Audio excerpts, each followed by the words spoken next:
Hello my dear students, आज हम part 8 जिसका नाम है एल्बम, इसे लिखना शुरू कर रहे हैं। तो चलिए हम शुरू करते हैं। इसका पहला प्रश्न है शब्दार्थ।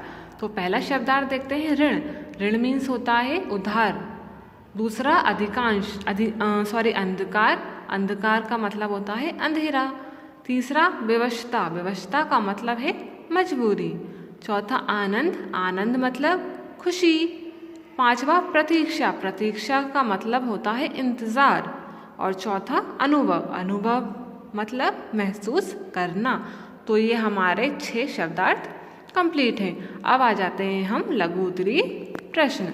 तो पहला लघु उत्तरीय प्रश्न है, पंडित शादीराम पुरानी पत्रिकाओं को रद्दी में क्यों नहीं बेचते थे? क्यों नहीं बेचते थे वो? पंडित शादीराम बच्चों के रोने पर उन्हें बहलाने चुप कराने हेतु पुरानी पत्रिकाओं को निकाल कर दे दिया करते थे, इसलिए वह उन पत्रिकाओं को रद्दी में नहीं बेचते थे। तो इस तरह हमारा पहला प्रश्न पूरा हो गया। अब आ जाते हैं हम प्रश्न नंबर 2 पर। तो प्रश्न नंबर 2 है, पुरानी पत्रिकाओं के विषय में लाला सदानंद ने पंडित शादीराम को क्या सुझाव दिया? तो चलिए हम उत्तर देखते हैं। लाला सदानंद ने उन पत्रिकाओं में चित्र के बढ़िया नमूने देखे। मतलब जो पत्रिकाएं थीं शादीराम के पास, उसमें बढ़िया बढ़िया कार्टून देखे।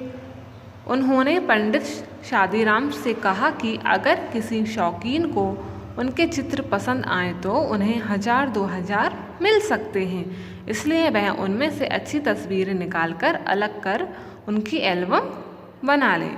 आगे बढ़ते हैं। गा प्रश्न, पंडित शादीराम को यह उम्मीद न थी कि कोयले की खान में हीरा मिल जाएगा। इसमें कोयले की खान और हीरे से क्या तात्पर्य?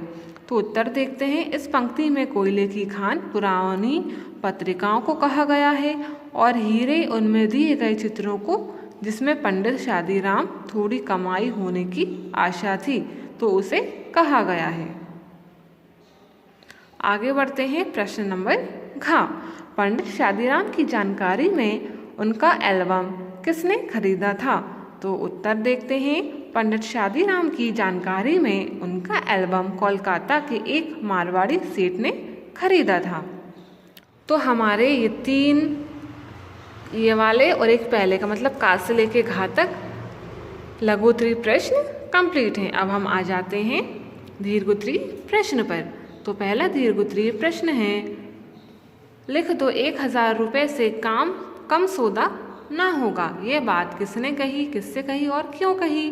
तो उत्तर देखते हैं। यह बात लाला सदानंद ने पंडित शादीराम से तब कही जब उन्होंने उन्हें आकर सूचना दी कि कोलकाता के एक मारवाड़ी सेठ ने पत्र लिखकर उनका एल्बम मंगवाया है और पसंद आने पर कीमत अदा करने की बात की है। दूसरा प्रश्न, पंडित शादीराम की चारित्रिक विशेषताएं लिखिए। तो उत्तर देखते हैं। उत्तरदायित्व एवं कर्तव्य का बोध, मेहनती, ये सभी विशेषताएं पंडित शादीराम के चरित्र में झलकती हैं।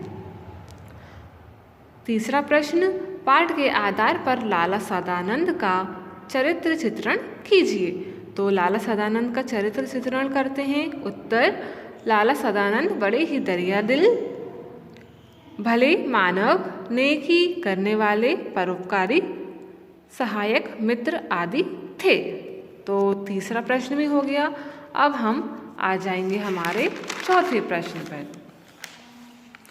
तो चौथा प्रश्न है, इस कहानी का कोई अन्य शीर्षक दीजिए और तर्क सहित स्पष्ट कीजिए। इस कहानी का शीर्षक मतलब जो नेम है, टाइटल है, वो क्या है? एल्बम।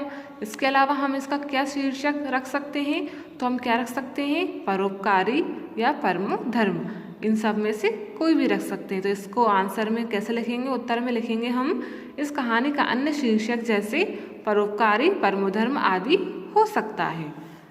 अब आ जाते हैं हम इसकी आगे की एक्सरसाइज। प्रश्न नंबर 4, संधि कीजिए। तो पहला सत प्लस जन, दोनों को मिलकर बनेगा सज्जन। दूसरा पर प्लस उपकारी, दोनों को मिलकर परोपकारी। तीसरा सदा प्लस आनंद, तो सदानंद। चौथा परम प्लस आत्मा परमात्मा। पांचवा दूर प्लस भावना दुर्भावना। छठा अंतर प्लस आत्मा अंतरात्मा। अब आ जाते हैं हम प्रश्न नंबर 5 वाक्यांशों के लिए एक शब्द। तो पहला शौक रखने वाला, इसे क्या बोलेंगे? शौकीन। जो मनुष्य भला हो, ऐसे मनुष्य को क्या बोलते हैं? भल मानुष। तीसरा चिरकाल तक जीने वाला चिरजीवी। चौथा जिसमें चित्रों का संग्रह हो, मतलब जिसमें बहुत सारे चित्र बने हो, एल्बम। और पांचवा है हमारा महीने में एक बार आने वाला। जो महीने में एक बार आता है उसको क्या बोलते हैं हम? मासिक। ठीक है बच्चों, तो हमारी एक्सरसाइज भी कंप्लीट हो गई और हमारा पूरा चैप्टर कंप्लीट है। नेक्स्ट वीडियो में हम इसके आगे के चैप्टर को शुरू करेंगे।